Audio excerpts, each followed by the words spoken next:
It's time to take command with former NFL tight end Logan Paulsen and former Commanders beat reporter Craig Hoffman. What's up? It's the Take Command Podcast. Craig Hoffman here, Logan Paulsen there, and rookie minicamp is done. Real minicamp, if you will, veteran minicamp, voluntary minicamp, the one where the whole team's there. Is starting as we're recording this today on Monday, open to the media tomorrow, Tuesday, where many of you are hearing this. So we will react to that later in the week. Right now, though, Logan, on today's show, first impressions of the rookies, especially, of course, of Jayden Daniels. You finally got to see him in person, throwing, operating in a number 5 in burgundy and gold. Salute to Tress Way. And then we will get into the second rounder, Johnny Newton, the injury news there. And Logan, to wrap up the show today, a little bit of fun to use your NFL brain, your 10 years of playing experience, and dive into kind of what's become a fun little viral trend over the weekend. Dan Orlovsky put out just, hey, this is what an install looks like. This is what just like the basics looks like. And Chase Daniel was like, okay, Dan took care of that part. Let me show you what a play looks like in the NFL. So we're going to dive into just how hard it is to learn these playbooks for these rookies and lean on your experience there to end the show. But let's start off with rookie minicamp, Logan. When you walked out of that practice on Friday, the open practice to the media, like what's the thing that stuck with you? I was pretty juiced, man. I think the main thing I think people have been talking about, I've heard people talk about, is just the energy in the building and at the practice. Obviously, Dan made that a point of emphasis, getting all those guys out there running around, and they start the period, the practice off after warm up with that bag drill, the competitive drill, get everybody running through there. And I remember doing stuff like that when I was in Atlanta with him, and I know that's something he did in Seattle. I know that's a Pete Carroll thing. I know they did it at USC. I remember going to camps when I was in college, and that was a big thing at USC. So it's been around for a while, but I loved just kind of how the building responded to it. The coaches brought a ton of juice. Cliff Kingsbury's running around yelling at people. David Rye, the tight end coach, has got juice. Like everybody was ready to rock and roll. The reporters were juiced after it. So it definitely felt like a new, like a new era, which it obviously is. But it was nice to kind of get that first practice under your belt and just kind of see the difference already, just in terms of energy and approach. And I think so outside of the energy, obviously, I think the next thing would be Jayden Daniels and just how sharp and crisp he looked. Well, we can get into Jayden in a second, but like if the reporters are juiced, like we're gonna get Keim and Fortier running through those bags. Is Nicky gonna take out a coach just running through? I think the thing was, absolutely. I mean, I just think it was like you just see the smiles, the energy, kind of like everybody's up. I was doing the live stream with the Commanders on their show, was the Command Center show, and Fred is like, he's like, can barely contain himself, which is even, for Fred is not that unusual, but he's ready to go. Tana's like all kind of pot. It brought me back, man, a little bit to like playing, and what's fun about it, and like the nervous energy before a practice like this, and getting it out in that kind of moment. So it was, definitely the energy was full there. And I do think the report, like you could see it, they were like laughing and excited and engaged with the practice in a way that I haven't seen them engaged, in a couple of years for a multitude of reasons. So. Yeah, no doubt. Excited to get out there. I was out of town this weekend, but going to try to make it out to some of the offseason starting tomorrow. So again, we'll have a reaction from all of that from the both of us coming up later in the week. But for Jayden, like this is the first time you get to see him throw in person. You've watched so much tape of him. What's it like to watch him perform in person, the release, kind of some of the I saw some of the clips, obviously, the way he can layer throw, some of the bombs he throws. Like there's just certain guys when they throw a deep ball, especially where you're like, oh, that's different. Like you understand that get it up to get it down type of stuff, but getting to see the release and all that kind of stuff in person and him in a uniform, like what was your first impression? Yeah, I mean, you mentioned the uniform thing. I just got to touch on that. I think it's really cool that Tress did that. I know that was like a really emotional thing for him to get that done. And so, I know they have like kind of some type of, business arrangement around the number change, but good for Tress. That's why you're a captain. That's why he is who he is. And, way to welcome Jayden Daniels to the organization and get him the number that he needs. So first off, that's really cool. The second, kind of a more technical purview of him as a player, like, obviously I'd watch a ton of film. Watched his pro day. And the thing that always kind of stood out to me is like, it seems like he has really good footwork. It seems like he's got a really tight release, but seeing it in person, like those things were like dialed to 11. And, I've watched a lot of quarterbacks for the draft, watch a lot of NFL film every year, obviously for the team. And I just was like, wow, like that is, everyone talks about his athleticism, like that is something special. And so I think people say, why is a drop so special? Why is the quick release so special? And it just allowed him to get to stuff more comfortably. So for example, like in 7-on-7, they're working whatever concept they're working. They got a front side read, back side read, or it's a full field read, full field read. So start on the right, work to your left. If a quarterback's got bad feet, there's like this deliberate hitch to get to the backside stuff. His feet were so quick, he could tempo out, get to the top of his drop, and then kind of accelerate his feet to get to the backside stuff, which was great, I thought. And so not only does that show a great physical ability, but it shows, to my eye and my understanding, a great understanding of the offense already. Like they've already got some hand signals in. He understands the reads.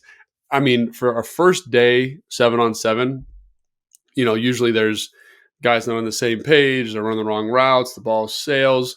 The timing's off. They're getting to the check down late. He's patting the football. And there was none of that, and I think that's a testament, to his physicality, like we talked about with the footwork, but also to his ability to study and learn and just get guys on the same page, which, get himself on get himself on the right page, maybe is a better way to put that. Like, not like he's bringing people along. I have no insight on that, but he knew what the heck was going on in that practice. He knew what Cliff was looking for. And so I think both those things together, I come out of there being like, that's a nice way to start your tenure as a Washington commander. That footwork is definitely professional footwork. And after seeing it in person, I know we had a lot of conversation about Drake May leading up to, obviously the draft and even now, like that is maybe the biggest difference between the two players, the consistency of his feet and the quickness of his feet in those drops and his ability to get through progressions because of his feet. I mean, I knew it was good because I'd watched a lot of it, but seeing in person, that was a thing that I came away with being like, dang, like this could be special. Again, it's so early. I don't want to anoint him. I'm not crowning anybody, but that was a thought I had while watching. I thought Trevor put it so well in our last pod about like kind of the reason the NFL liked him so much in the repeatability thing. And like, that's exactly what you're talking about. The ability to like, okay, sure. Can Drake do the crazy, like off 1 foot, throw the ball 60 yards in the air thing? Yeah. But how often does that come up? Not very often. And how often can you do the basic stuff that comes up, snap in, snap out? Not as consistently as Jayden Daniels can. And that repeatability thing is so, so, so important. I think Trevor nailed that. And I've been thinking about that a lot over the weekend as I kind of think about what I'm going to be looking for. And to hear that, I think, is cool. The other thing that I would also just add from like my years of covering games in person, especially as a reporter, is there were certain guys that I would watch warm-ups and be like, oh, I get it.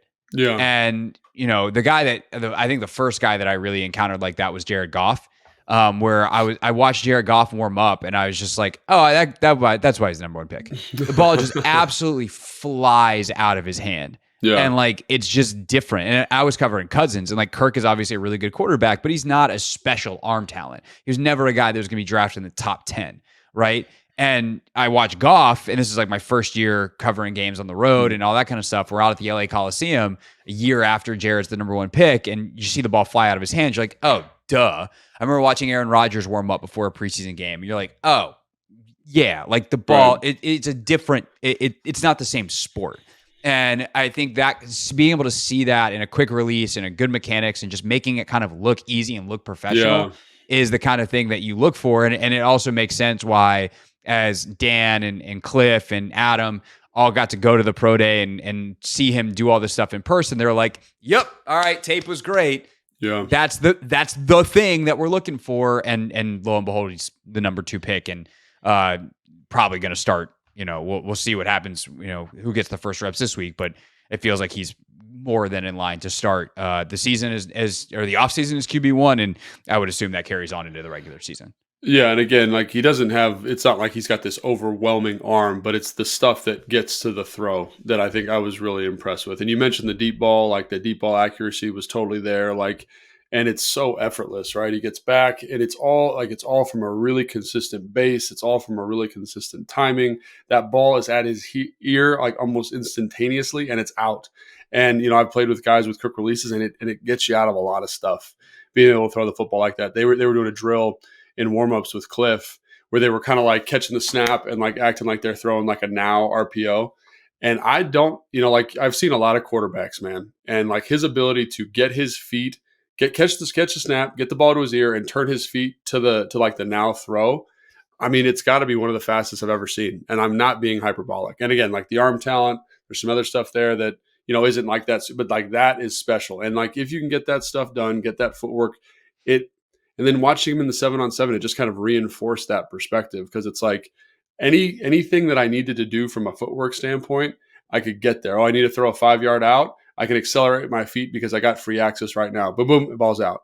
Oh, I got to like take a little bit longer. I'm trying to hit the high cross coming through. I'm going to let my eyes and my feet take me to the out, and then I'm going to quickly reset and throw the high cross. And I just was like, man, like that guy looks like he's been playing NFL quarterback for a while. And again, it's a truncated offense. It's simplistic, but it looks like he knows what to do. Like even getting to the check down, like that's another thing you watch with quarterbacks. I think we talked about evaluating film and just like the footwork. Yes. And so like he's looking, it's dead. Good job by defense. I think the defense did a great job too. We'll talk about that in a second.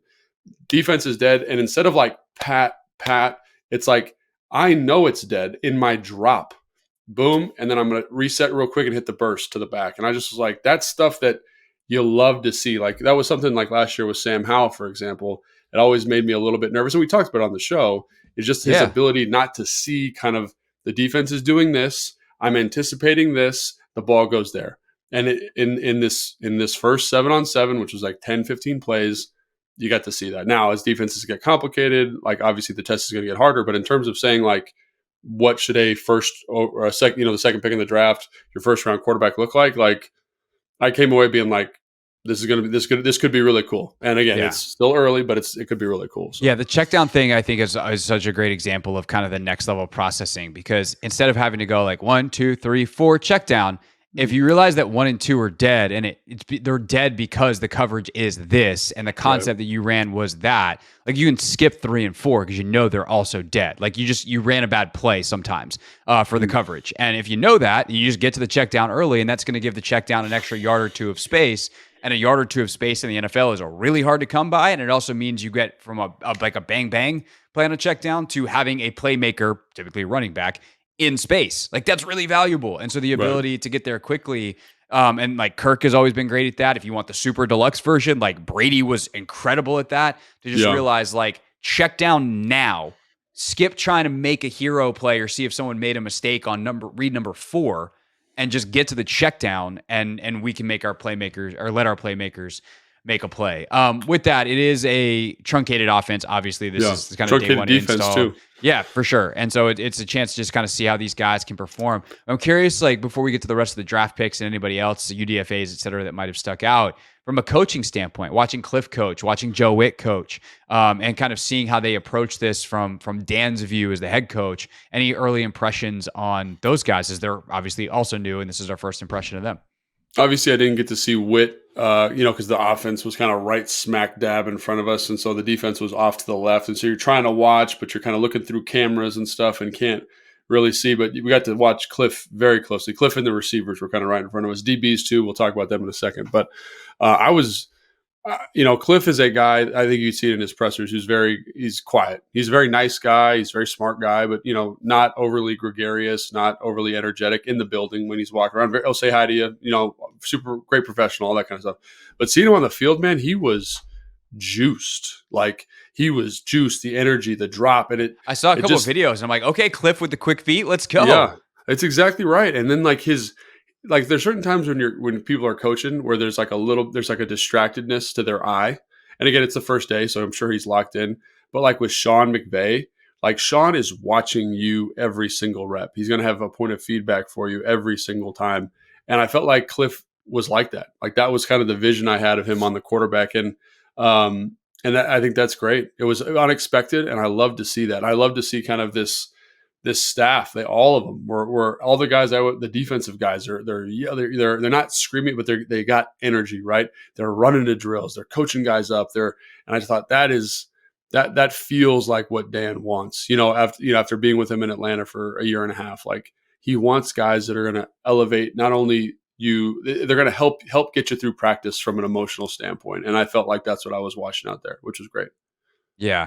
I'm going to shout out my other co-host on my other podcast, Chris Gorez, real quick, just on the coaching thing, because Chris is, for those that have never watched the crossover episodes that we do on YouTube, Chris is like a 5'9", 5'10" like Filipino guy. He's now dad of 4 and he's 40 now. But there's this thing that happens to Chris when he coaches. He goes from this like unassuming, super laid back guy to like, he does it. And you're just like, oh, like you were an athlete / you are an athlete. And like you watch him turn on in that way. And I think that's like I've always said for Chris, that's like his coaching superpower is the ability to create buy-in. And obviously that's not the only way to do it. Like Pete Carroll's 70 years old. I guess Pete was out there still throwing balls. But I don't think Belichick was out there running around. I don't think Saban's, he's only out there running around so much. But the ability for Cliff when working with Jayden specifically to still be like, if I needed to do this, not in a game, but like in a practice, like I can show you exactly what it's like. It's another tool in your coaching bag. And to watch Cliff kind of come alive in that way, not only from an energy, but from like an intensity and an ability to demo the thing. We've all taken a class of some kind of physical nature, whether it's a fitness class or, you're taking an art class in college, whatever. If the teacher can show you the thing the way it's supposed to be done, there's value in that. And so I thought that was really cool to see Cliff do that. And I'm sure that there's plenty of other coaches on staff who can do that stuff as well. All right, let's flip over to the defensive side of the ball. Anybody or anything that really stands out there as they get into the 7-on-7, any early kind of leanings on maybe what we're going to see schematically or any of the personnel that really stood out. Obviously, with Johnny Newton not out there, we'll talk about him in a second.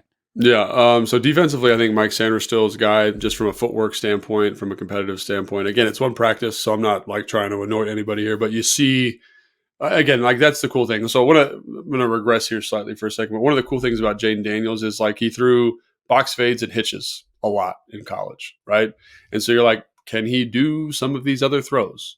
And so I know it's a small sample size, but he did it, right? So like I think that also adds to the excitement around him as a prospect and as a player here with Washington. But Mike Sanders still, I think with the other guys, it was cool to see them either check a box or answer a question. So Mike Sanders still, great feet, great ball instincts. There was some stuff where you can tell it's new to the defense. They ran a quick slant on him, and Fred Smoot standing next to me in my ear going, oh, he's got to break that up. Oh, like his Fred he's an old head. They're running simple offenses, so he can identify concepts pretty well and kind of you can see what made Fred great. But Sanders still figuring that out. And again, it's the first day, but I think like you see the athlete, you see the intuition, you see the work ethic. So I think that's all good. And then Jordan McGee, man, he's big. He's a big old dude now. Like, and I know he's like, I think he weighs 225, but he's like got big arms. He's piped up. He's got a nice physicality to him. He's got nice athleticism to him. Dominique Hampton's big, man.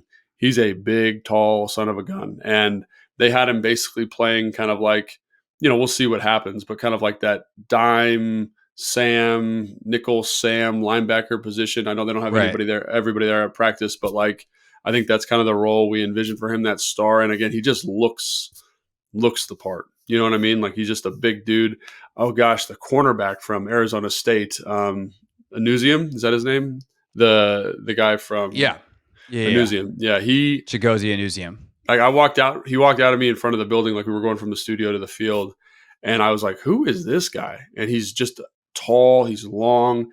He's competitive. He's got good feet. And I know they don't have helmets on. They're not tackling right now, but seeing him move around, I was like, oh, this guy I can see why they made such a big deal to prioritize him in terms of making sure he was here. I'm trying to think if anybody else stood out. But those were kind of the big names off defensively that I kind of was like keeping an eye on that I thought were impressive, moved around well. And obviously Owens, the guy from Texas Tech, is an absolute beast. He's huge. Like there was a point in time where it was like McGee, Dominique Hampton, Owens, and they're all 6'4". They're all in that 215 to 235 range. They've all got long arms. They're all crazy explosive. And it just made the field look so small, relatively speaking. And I thought, man, they've got some really unique body types here for training camp. Yeah, no, for sure. Tyler Owens, the Tyler safety that Owens. you're talking about. Yeah, I mean, it's funny because like you watch the sorry, crossover sports here on a football podcast specifically, but like you watch the NBA playoffs right now, and you watch like Oklahoma City or you watch Minnesota, some of these young, super athletic teams that have built themselves around length, and you realize how quickly this court just gets ridiculously small. And it's that Yeah. same thing just on a football field, like in an era where offenses are trying to play basketball on offense, can you shrink the court space, in this case field space, and extra length, extra bodies? It makes the windows that much tighter. It makes the picture that much muddier for the quarterback. And I think Dan has certainly figured that out, of like, how do we get size, length, athleticism on the field? And whether it's this kind of hybrid safety linebacker role or giving responsibilities to a traditional will linebacker that are a little bit different, like Dan, and obviously with Joe Witt's help, and now Joe in charge of the defense here in Washington is figured out how to do that in Dallas. On the offensive side, to go back, we talked about Jayden. What about Sinnott? What about McCaffrey? And anybody else that stood out on the offensive side of the ball? Yeah, I think McCaffrey, like, it's funny, you're watching him, they're doing the receiver stuff like right in front of us. And he reminded me so much of his dad in the way he ran routes, like this hard, aggressive snap down, the strength in the lower half, like the competitiveness at the catch point. And, like they're running a ton of cover three. It's day one install stuff. They're running a ton of cover three. There we go. And they're running a bunch of comebacks. So he's got a bunch of free access comebacks, which is fine. But, he threw a deep ball, like he ran a post, and Jayden did an excellent job layering the ball in there, made a nice catch, made a contested catch against Anusium, the kid from Colorado State, who great play by Anusium, but also great play by Luke. So he's a guy that really stood out in terms of like how prolific his day was. Rosemy Jack Saint also he was out there. He had the highlight of the day. That one made its way Yeah. to my social media feed. Marcus Roseby, Jack Saint. Yeah. Yeah, he had that nice one-handed catch. But again, in terms of physicality, like he's a big dude. He's listed at 6'2". I think he's 200 pounds, but he felt like there's certain guys when they're on the field, like Anusium's a good example of that. Like they're just bigger than you think they are, and that's kind of how he felt. A little stiff, but I like. Remember, I've said this before. I like the player quite a bit. Bryson Tremaine, a guy that was on the team last year, was out there, did a nice job in terms of catching the football. And then Ben Sinnott is a guy that.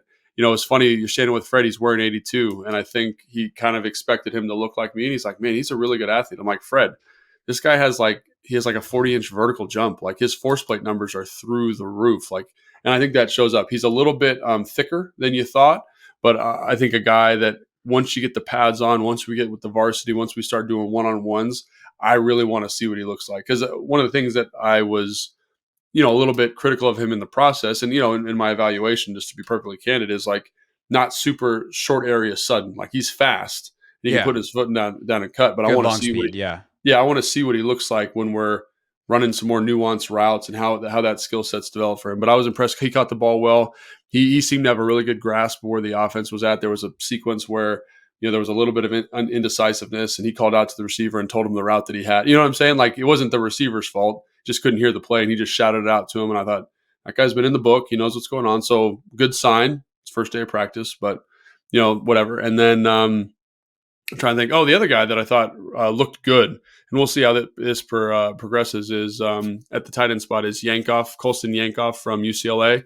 He played running back, receiver, linebacker kind of guy, but I really was surprised, because there's no film on him from UCLA. So this is the first time seeing him move around, and he moves very, very well. And so that was kind of one of those things where you're like, oh, like this could be a nice piece, nice tool for the offense moving forward, especially with a guy of his size. He's 6'4", he's 240, kind of 235, whatever he is. So really was impressed by both tight ends, and then obviously Luke McCaffrey and some of the other receivers that were there. So Yankoff's kind of in the Armani Rogers, like right-sized athlete category, or what's his story? Definitely way more polished. Like when Armani came to rookie minicamp, like no offense to Armani, like he played quarterback at Ohio State, right? Ohio University of Ohio, yeah. University of Ohio. There we go, the green one.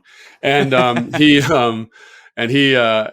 Bobcats. He was like learning how to run routes. He's like learning spacing, like the athletes there. But Yankoff actually you can tell he's run routes before, and he's pretty smooth in and out of his cuts. He understands spacing. He had to cut a nice ball up the seam, and you're like, this could be like kind of in the same way where you got that one year where it was like, Curtis Hodges and Armani came in together. Like this kind of feels like it could be that same thing. I don't want to overhype Yankov just yet, but I came out just being like, oh, like look at this dude. He looks like a varsity football player, so to speak. And again, he moved well, caught the ball well. He had nice bend, good sinking out of cuts.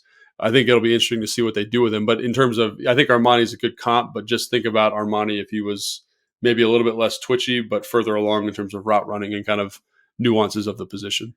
Yeah, no, that's definitely good intel. And the last thing, just quickly on kind of all of this, you mentioned hey, that guy looks like a varsity football player. That's always an interesting thing to me when guys get in camp or like when I watch other teams week one or in the preseason.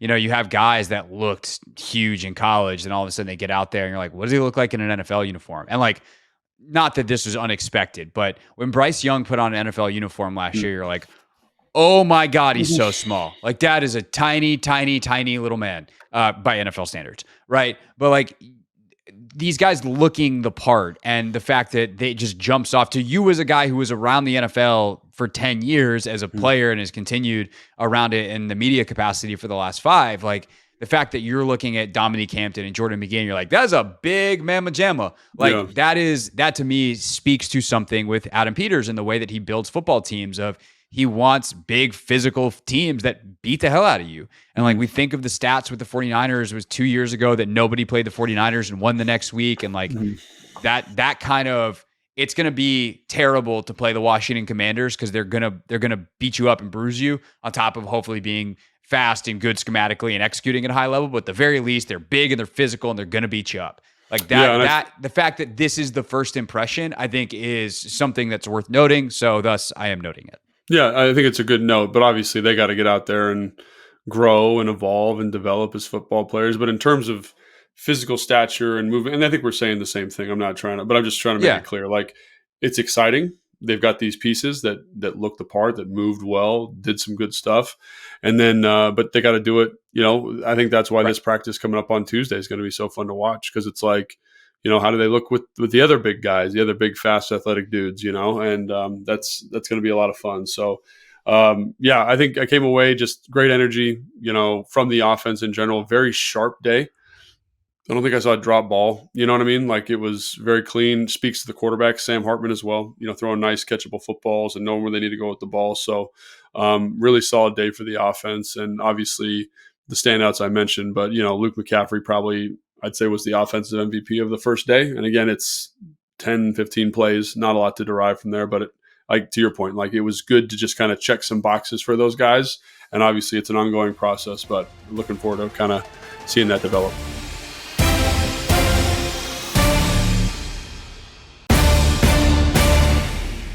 All right, the guy that wasn't out there was Johnny Newton, second-round pick, who had a Jones fracture in the middle of or early last year, played through it.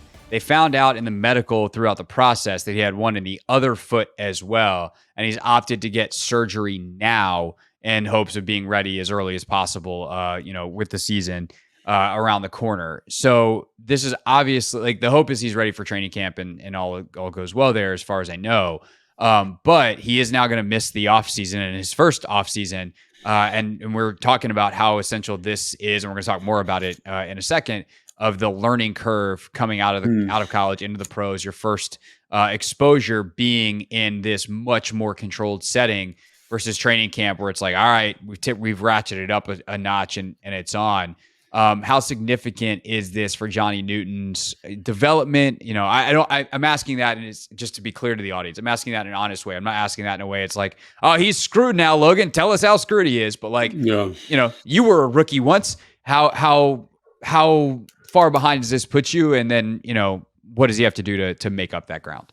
Well, first off, it gets me excited that he played like the entire year with like 2 Jones fractures. Like this dude's tough, and like if he still looked that explosive with 2 broken feet, like right, and he was playing too many snaps and the whole deal. Yeah, like so. Like how good is he actually? This guy's going to be pretty good football. Yeah, so obviously it can be challenging. I think it'll be interesting actually to see how they handle the offseason here. But one of the things that when I was younger, that the offseason was a great kind of ramp up into. It was like OTAs were a certain speed, minicamp a little bit faster, training camp, preseason, first game, right? And it kind of was this nice gradual buildup. And so one of the things that I noticed when people would miss, off season, because it would happen, even guys that were really experienced, they'd come in and they'd take a couple days, sometimes a week, even veterans, to kind of like get their feet under them, understand the tempo, understand the physicality. And obviously when you're older, you've gone through a bunch of off seasons, so you're okay. But I remember, like Trent Williams would miss a couple days for whatever reason and come in and look a little off. His timing was a little bit off and eventually figure it out. I think that for Johnny's going to be tough because this is his first training camp. It's his first time going against NFL offensive linemen, first time getting NFL techniques, all that kind of stuff. So it'll be tough. Defensively, I think you feel slightly more comfortable about it because, it tends not to be quite the same mental load. And I think it's also a good testament to him that he's here. Like he was on the field. He didn't leave the field. He's in a walking boot the whole time. He's listening to the techniques. He's getting understanding of what they want. I've heard on John Keim's podcast, actually, that, he's a very fastidious note taker. He's a great student. That'll serve him well here. So how many mental reps can you get? How much can you kind of embed in the offense defense so that when you come back, it's not this crazy jarring thing. The only thing that's jarring is the tempo. What's going on. So, and again, Jones fracture, I know it's a big deal. You break your foot. I've done that twice. I've done it once. And the rehab is pretty straightforward. You know what I mean? It's you get the screw in, you let the bone heal. It's 6 weeks, 8 weeks, depending on what they're looking at here. So it's not this crazy long stretch. I know people have been making the comparison to Big Phil and what happened to him. Think about Big Phil missed a year. This guy's going to miss, maybe 2.5 months potentially. So I don't think it's quite the same level of impact here. Yeah, and as we're about to talk about in a second, you install stuff multiple times. Your day one install gets installed 3 or 4 times throughout, 100%. Off season into before the regular season. And as you said, the mental load of a defensive tackle especially is just so much lower than even a coverage player defensively. Yeah. Because there's only so many fronts, and not that it's easy, not by any stretch. There's still a lot to learn, but the load, relatively speaking, if I was going to pick a position for this to happen, in terms of what we're talking about here, this would be the position where I'd say you're left least far behind. As you said, the tempo, the technical proficiency, because you're missing reps on the techniques. But ultimately, it's a huge bummer, but not anything where I think it dampens either of our. I don't want to use the word expectations because that feels like it's putting pressure. Excitement. Excitement, but our what we think he'll be this year and certainly in the long term. Maybe he's a little less productive as a rookie because he gets off to a little bit of a slow start, but all in all, not a long-term knock on Johnny Newton in any way at all.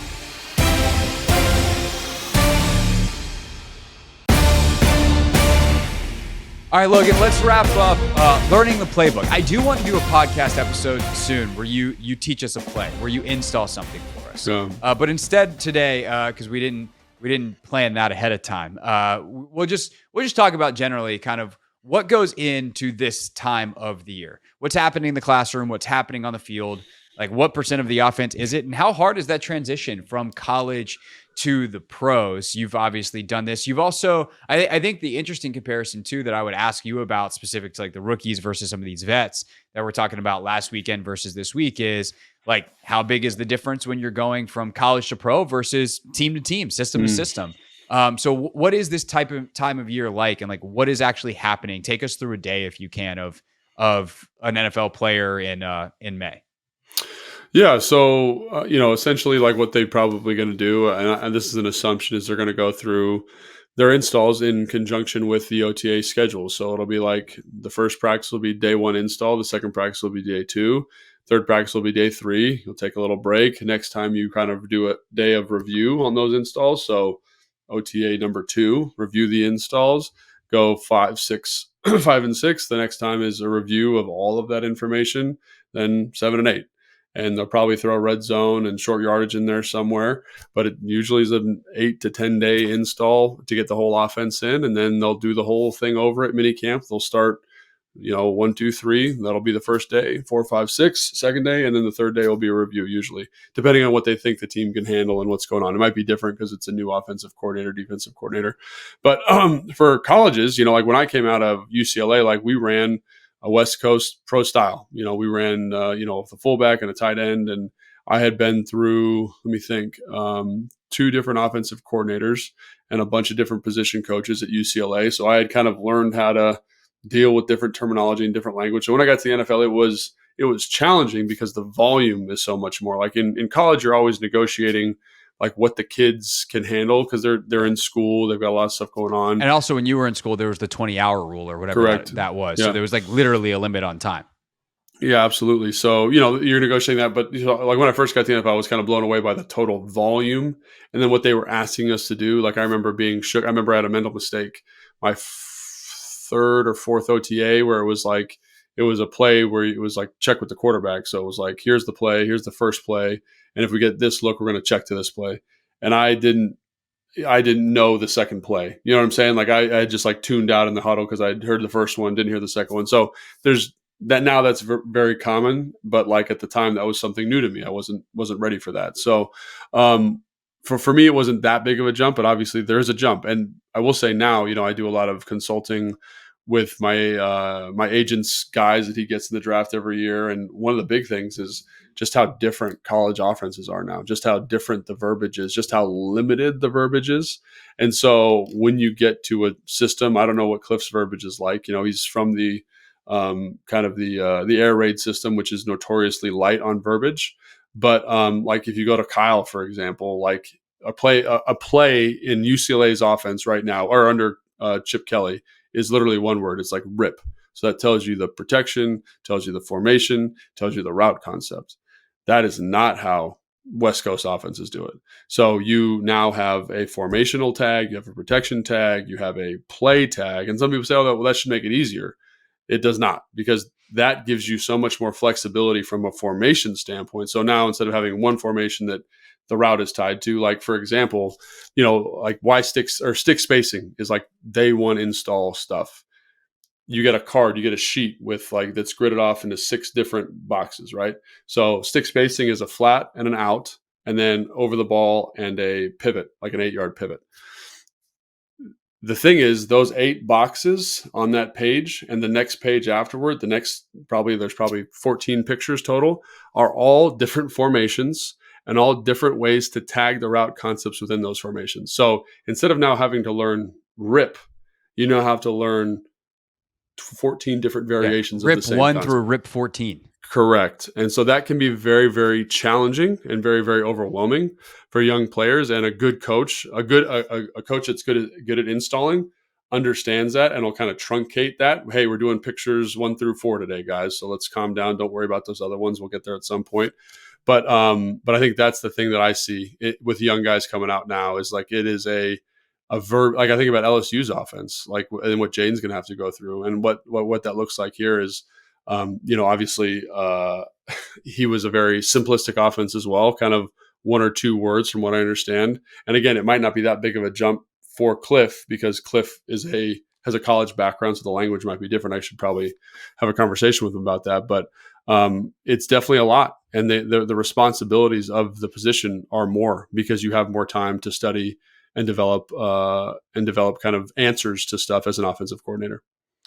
Yeah, no, I think it's so fascinating, and just like the intensity of it feels. I mean, it feels like to an outsider, like it's damn near impossible. But I guess if you're a football player, like that's what you've been doing your whole life, is like you learn how you learn, and you probably, whether it's flashcards or whether it's saying plays to your roommate who you're staying at the hotel with, or like you have ways that you've had to do it, and you understand your responsibilities. When we talk about like day one install, though, how many plays are we talking here? Is that 10 plays? Is it 40 plays? Like what is the depth of day one install, or day 2 or day 3?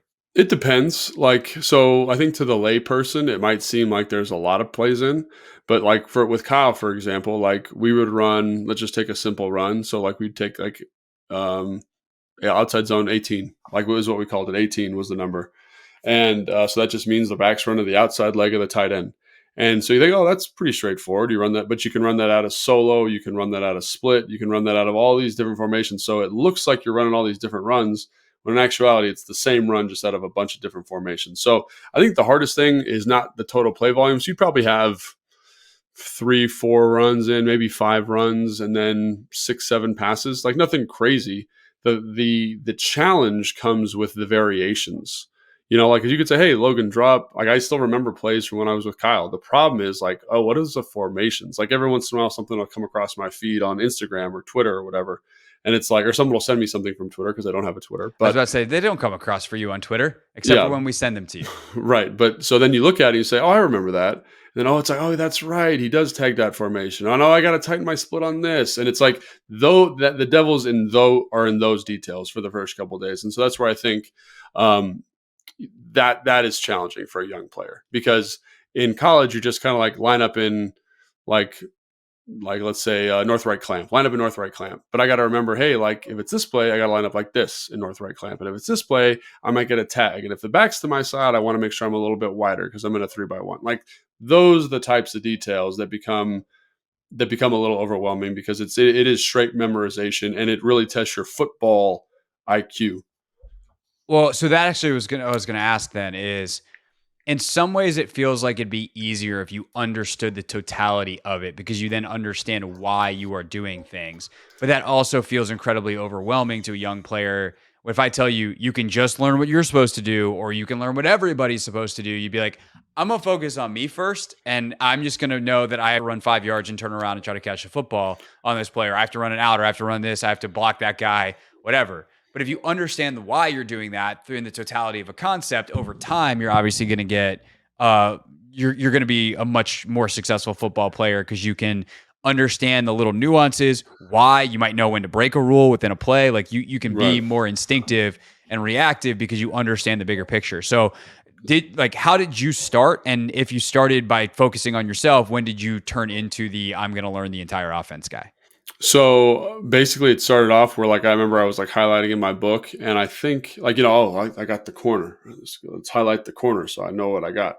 And then, oh, it's at this formation, I got this. And I remember doing that. And then Kyle, and then I think Cooley said something to me also. But Kyle, I remember in the meeting was like, hey guys, make sure you know the whole concept, because you could line up here on this play, but you could be number one on this play, but on the next play, you're going to be number two, and the route's going to be different. And I was like, that's a good point. So you really got to know the whole thing. And then I remember Cooley saying to me, or Cooley, or definitely wasn't Fred, but probably Cooley. And he was like, yeah, man, make sure you know the whole concept. And that was kind of overwhelming, but I was like, okay. And so it did help. That I think that was maybe the biggest accelerator to my learning the offense process, was basically being like, okay, like this is scissors, right? It's a corner by number one, it's a little snag by number two, and a post by number three. So then that way I knew if I'm motioning to a two receiver side and I'm off the ball, I now have the snag, right? So like instead of me having to learn these two separate items, I learned the same play and just was able to intuit based on the rules what we needed to do. And I think like if I was going to give advice to these guys, I'm like, learn the concepts, man. Like don't mess around with highlighting yourself in the book. That's something as I got older and I became the mentor, I was always a big advocate of like, do not highlight yourself. Know what the concept is, know what the spacing is, know what the rules are for everybody. And again, that's not going to happen overnight, but like make sure you have open ears when you're listening to this install, because like you're going to have to line up on the backside of this stick concept and run this thunder. Like what are your rules versus thunder? Versus press, it turns into a fade. Versus cover two, it turns into an 8-yard stop. Like down the list, you know what I'm saying? I actually messed that up, but you get the point, right? It's like it's a different thing. But you know what I'm saying? Yeah, So Kyle, like if you're listening, he still knows his stuff. Yeah, I don't. Yeah, that's wrong, Kyle. Sorry. I had a stress stream the other night that I messed up something in an install recently, so it is coming back to me. It is football season. Damn, that's intense. So that's really cool, because so if we go back to RIP 1 through 14, if you will, Yeah. like it really is just like number one is doing this, number two is doing this, number three is doing this. And if you learned that as RIP, and then you just have to figure out where you are, Correct. now you don't have to learn RIP 1 through 14. 1,000%. Because then you're like, Got oh, it. I'm the motion guy this time, so that means I've got this. And then it's like, oh, I'm actually going to the stick side now. He tagged the X on the stick. I have the flat. Great job, me. You know what I'm saying? So instead of having to memorize each individual minutia, it's like, this is stick. Someone's got a 5-yard out. Someone's got a flat. Which one are you? You're not the tagged guy, so you run the flat. On the backside, you got spacing, which is a tag concept. So where are you in the spacing sequence? Are you on the ball? Then you're over the ball. You got a 5-yard over the ball. If you're off the ball, you got an 8-yard stop. So it just makes everything way simpler. You can call bunch, and I got to figure out how we get to this final formation to get to a 2x2 to run this concept. But that is ultimately like what you're settling on is stick spacing, and know it. understand the rules for it, and then I can throw whatever formation I want at you. Okay, cool. And it's really cool. Like when you are a young player and like stick is a 2-man concept, spacing can be a 3-man concept, but in this context, it's a 2-man concept. And I know, hey, it's a bunch. Someone's got to be a flat runner on that side. Like, how do I get over there? So you're ready for the motion call. You're like, oh, there's got to be a motion. And then there it is. And then you're the guy. You know what I'm saying? Like, that's when you really understand kind of what's happening at a basic level with this stuff. And then all of a sudden you get into the season, you get to game plan level stuff. And then you're like, hey, by the way, this week we're chipping DeMarcus Ware every time, Logan. So then you're like, all right, I know the play. And then you go to chip DeMarcus Ware, and then he knocks you on your ass, and you're like, ah. Yeah, well, it was like I remember this. Like I used to get all these like little things each game week because I think Kyle told me, he's like, we know you're going to study it and you'll remember it. And I was like, okay. And it was just like blessing and a curse, straight memorization. And I remember we were playing Oakland, the Raiders in 2013. And it was a play where I had to remember to stand up on because they didn't have a term to get me to stand up. And I remember getting in my 3-point stance, being like, I got a corner on this. It was great. And I just hear Santana Moss screaming at me, Logan, you got to stand up. Logan, you got to be in a 2-point, because he had a choice route. So he needed me to be in a 2-point to pick for him. And I was like, oh, I do, but I have my hands down. So Tana, you're screwed. And then they called timeout, not for me, but for something else the Las Vegas did. So I was able to stand up, but Tana gave me an earful for not remembering that one little detail. And I still, again, that's why you have stress streams for all these little mistakes you've made over the course of your career. That's really funny because you still work with Santana. I do. He probably doesn't remember. He does remember that. He does. Like Tana's got great. Does he let you know about it every once in a while? Every once in a while, yeah. Like, oh yeah, you're the smart guy on the show. Remember when you didn't stand up? Yeah, it's always tough. But hey, we're learning something new every day. So it's all right. I think you did all right. I think he did all right. I think we're doing just fine. That's it, and that's all for this edition of Take Command. Thanks so much for listening. We will have first impressions of the group in total coming up later in the week.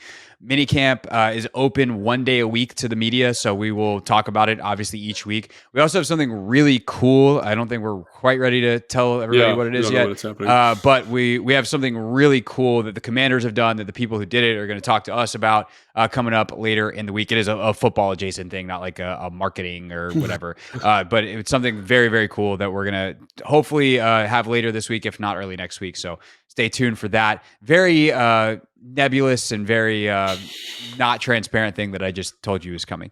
Anyway, thanks for listening. Subscribe if you haven't. That's Logan. I'm Craig, and we'll see you next time on Take Command.